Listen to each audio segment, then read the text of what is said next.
Welcome in, ladies and gentlemen, the week that was with Melanie Wilkinson. Good morning. Good morning. Melanie, how are you doing today? I'm good. How are you? I'm doing really, really well. This last week has flown. I feel like I was just here. I know. It like all of a sudden just boom, boom, boom, boom. I know. Wednesday's back. Thursday's back. Whatever day it is. I don't know. It's just another week later.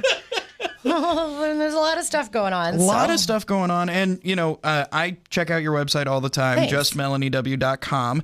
And I saw this story and I started reading it and I knew that I had to just wait for you to tell this story to me. Okay. There was a woman who has been arrested because she tore up a hotel room and not just like not like Rockstar tore up a hotel room, like no. pulled up floorboards, kind of like tearing off walls. There was a lot happened in that hotel room. What is this story? Okay, well, this is according to the court documents. So, allegedly, court documents. This is an affidavit that is composed by the investigating officers. Okay. And in this case was the York Police Department. Mm-hmm. They were called to a hotel here in York by the management, who said that they had this woman had been inside this hotel room and they wanted her to go. She had overstayed her welcome. Plus, there was some strange sounds coming from the hotel room that seemed to be that of destruction. So they went to the hotel room and the management tried to open the door, but she had the door chained from the inside, but officers could see in, allegedly. And they saw that this room had been completely destroyed. So when they finally got inside the room to talk to the woman, she was very proud. What? Very proud. She even pointed out to them, she was very proud that she destroyed every single inch of the room. Every inch. Every inch of the walls had been painted and written on. Every bit. The ceiling. Really? Tore up flooring. Stabbed the mattresses and the pillows. Broke the mirror. Destroyed the television set. Pulled the electrical sockets out of the walls. Was there anything left of this hotel room? Everything was destroyed, and allegedly she was very excited about the fact that she had accomplished so much work all by herself. Well, I don't know how long it took her.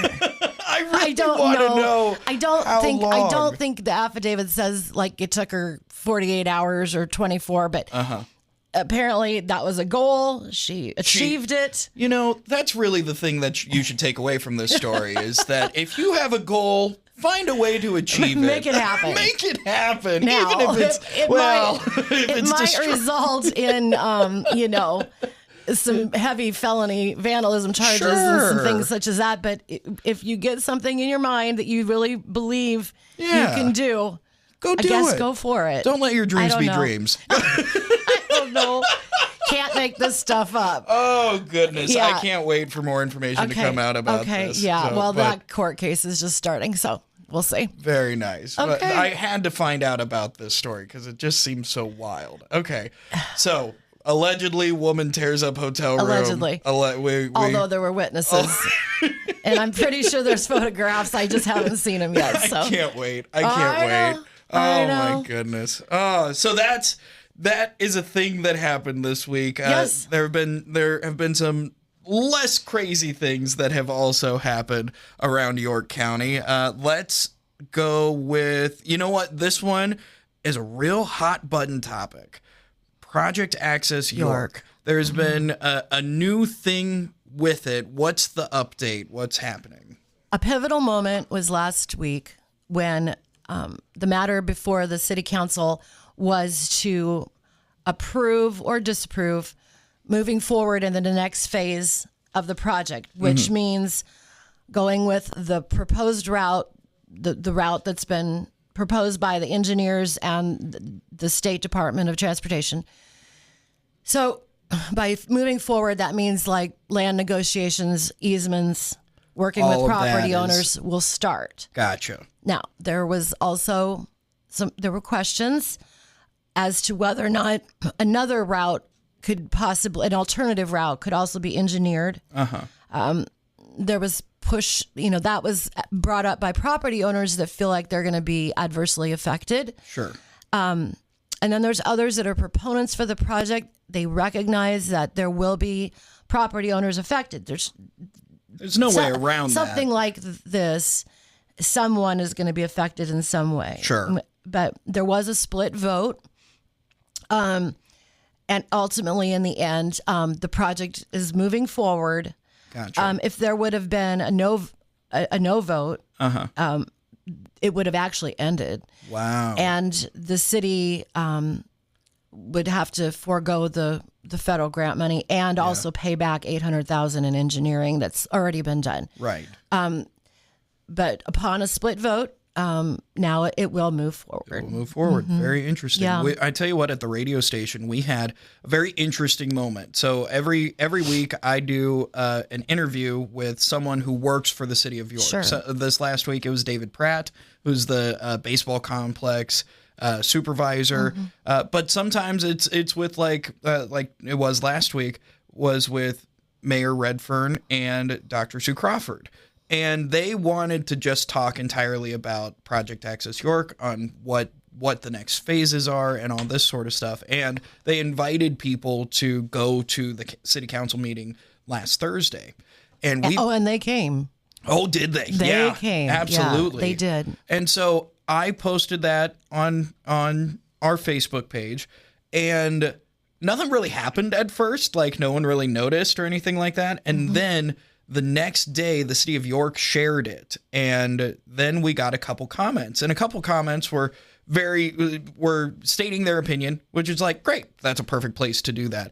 There was one or two comments that were directed at Cool Radio, being like, hey, you're being biased right now. And I'm like, I don't think you know what that means, because our goal here at the radio station is to, number one, entertain. We're a music station. We don't have a news director. We are an entertainment station. But we also want to give people information about what's going on locally, right? And so, and Project Access York is a big thing that's happening, and being informational is the thing that we're trying to do here. And so why not bring on the two people who have like the most information about this thing? Correct. And if people actually go and listen to the interview, it is entirely like, what is this? It is purely informational. It is not trying to sway you in any direction.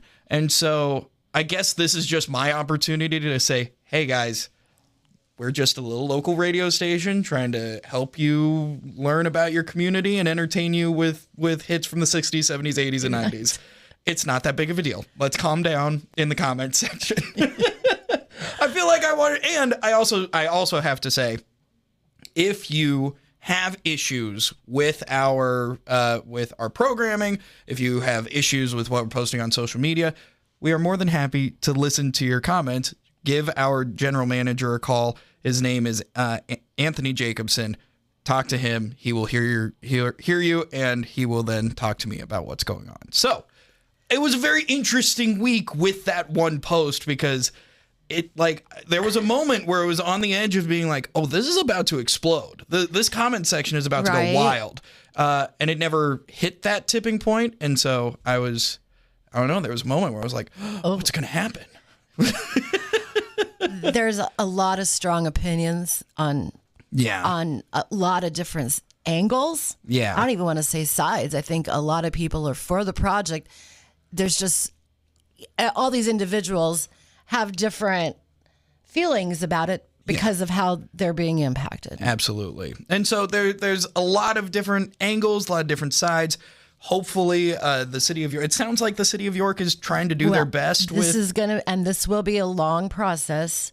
Yeah. The interview I did with Mayor Redfern, he basically said this is a thing where it might not, like, actual construction might not start until 2028. Yeah. Something like that. It's going to be at least 2027. Yeah. Matter of fact, when they were talking about lighting along this trail, the future trail, there was even a conversation by the fact that once it's built, by that time in the world, right, there will probably be more available solar lighting opportunities than there are now. Wow, can you imagine having to think that far ahead of let's think about what technology will be available That's crazy. Because there, in some of this remote area where there's no infrastructure. Sure. So they said, well, by the time it's built so far down the road, maybe solar lighting will be more available and cheap, and that'll be all our. Well, there's a reason why Project Access York is a hot button topic and why people are talking about it in all different ways. So just make sure that you stay involved and be informed and, all that sort of stuff. We'll do our best to inform you, both here at Cool Radio and at JustMelanieW.com. So enough of that. Let's talk a little bit about so we talked last week about the number of fatal and serious accidents happening. I wanted to circle back to this topic really briefly this week because something positive did happen in that arena. Fantastic. So I was talking with Sergeant Taylor Samick from the York County Sheriff's Department. Yeah. And they have once again been able to get a grant. It comes from the Special Traffic Enforcement Program with the Department of Transportation. This is going to help pay for overtime for deputies to do extra patrol and have a heightened appearance, I guess you would say, at some of the trouble intersections of our Highway 81 corridor.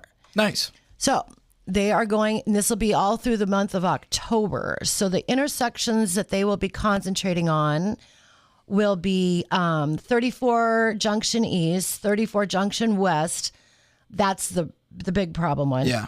Then also West 4th Street, which is also known as Recharge Road. And then on Road 4, which is the entrance intersection to McCool Junction. Oh, okay. That's kind of a wonky intersection there anyway, the way that the hill comes down. And I think that they just wanted to pay some more attention there. He also talked about, we talked about all these accidents that would happen and what the causes of these crashes actually were. And he said all the reasons varied, but mostly it was speed and obviously failing to stop or yield to traffic. Sure. And then also not using your lights when necessary.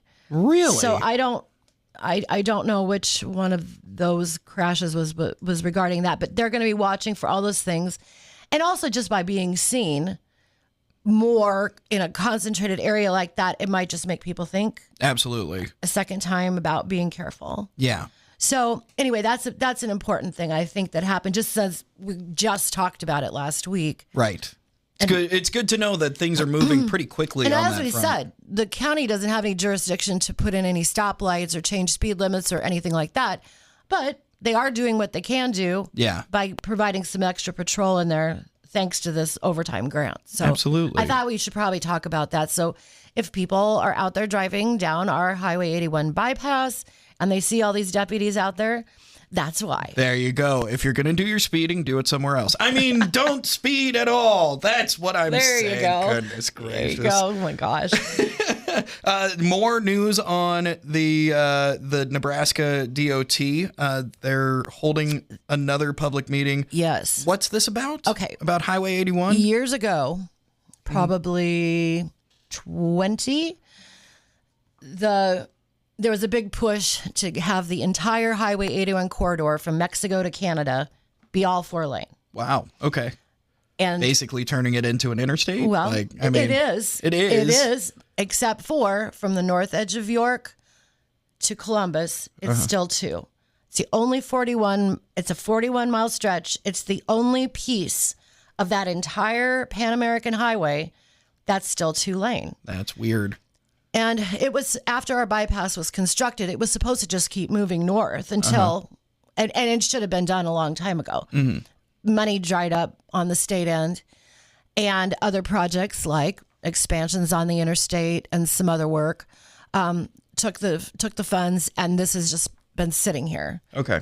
And there's been a lot of work on local levels throughout, here and all the way to Columbus, because it's part of commerce. It's a safety issue. Yeah. And so finally, this is going to happen. The Department of Transportation already had one public meeting here in York where people could see the proposed, again, there's going to be affected landowners because they're going to have to sell off easements and right of way Sure. for this project. So this is going to be an opportunity, a second one, for people to get more information about how they're going to be impacted. And this one is going to be at the Cross County School outside of Stromsburg on October 1st. And it's going to be from 5:30 to 7:30, and there'll be a formal presentation at 6. So people will be able to walk around and see maps, ask questions, meet with engineers about how they specifically will be impacted. And they'll also hear like a timetable and get more information about how they're going to be contacted about those right-of-way issues. Very good. So it's All an right. important thing to go to Yeah. if for local officials, as well as if your property runs along that corridor, to go find out. Yeah. Absolutely. Yeah. Go find out and that that's coming information. up really soon. So Yeah, October 1st is Monday, if I believe, right? I don't know. I'll check. I got it. It is Tuesday. Tuesday. Next October- Tuesday Yes. is October 1st. Also, Correct. my younger brother's birthday. Oh, well. I don't know that he wants to spend his birthday at this Probably open house, not. but I wouldn't expect that, but who knows? Maybe he's really into civil engineering or he something. might be. I don't He's know. not, but it's fine. I don't know. But either way, we're getting our 4-lane. Yeah, getting our 4 lanes in there. Let's finish up the little. Yeah. Yeah, let's finish that project up. Absolutely. And finally, York University's growing. Oh, it is. Did you know that York University was just a few years ago called York College? I still struggle to call it York University. I'm getting gonna be used to honest. it now. Yeah, now I mean, you're the now it's got signage it. and That's the big part. Is I see the signage the everywhere. branding has really helped. Yeah. But yes, so this is exciting news for the week. So the university released their fall statistics. Their enrollment for this fall is 526 students. Okay. Now, that includes 173 brand new students on campus, which is the largest incoming class in more than a decade. Whoa. Wow. That's a You don't big- hear that about colleges these days. No, and Or York universities. York University is so interesting because the student body is so diverse. They come from, right now, the students are from 38 states and 26 countries. Whoa. And Ronnie Miller, she's the vice president of enrollment, had this comment this week that I think is really interesting. Nearly half of our students are people of color. The varied backgrounds on campus make York University among the most diverse schools in the state of Nebraska. Huh. It's kind of cool for a little tiny town. Well, you know, in that's kind of the Nebraska. thing that I find interesting being a new guy in the Yeah. York area is that it seems like York University and York are like kind of separate. I don't know how else to describe I it. Like, think that's, sure. I feel but like I think there's it's getting better. Yes. There's been more, the university's been more included in things like celebrations, York Fest. They have Yeah. their Welcome to York event every year. I think that there's been more outreach between the two, between the town and the university, Yeah. to make this, to make them feel more at home and part Yeah. of our community. yeah. But it is an interesting place. And the other thing is that they've created some new programs in the last few years, and that some of that was because they became a university. Business, biology, and education majors make up 2/3 of the student body. But also, this is also interesting. The Bible ministry department has tripled in size over the past 2 years.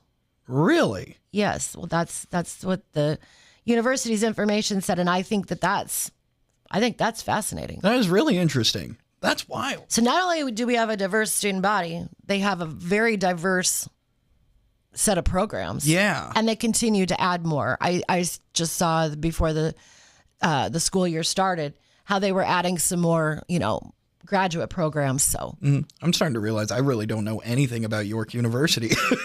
That's what I'm realizing. maybe we'll do some more work on Yeah. university this week, and we'll dive into a little bit extra. Sounds like a plan to me. Okay. That is the week that was. The week that was. Be sure to check out everything at justmelaniew.com. Melanie, thanks for jumping on again. Thanks for having me. Of course. See you in a week. See you next week.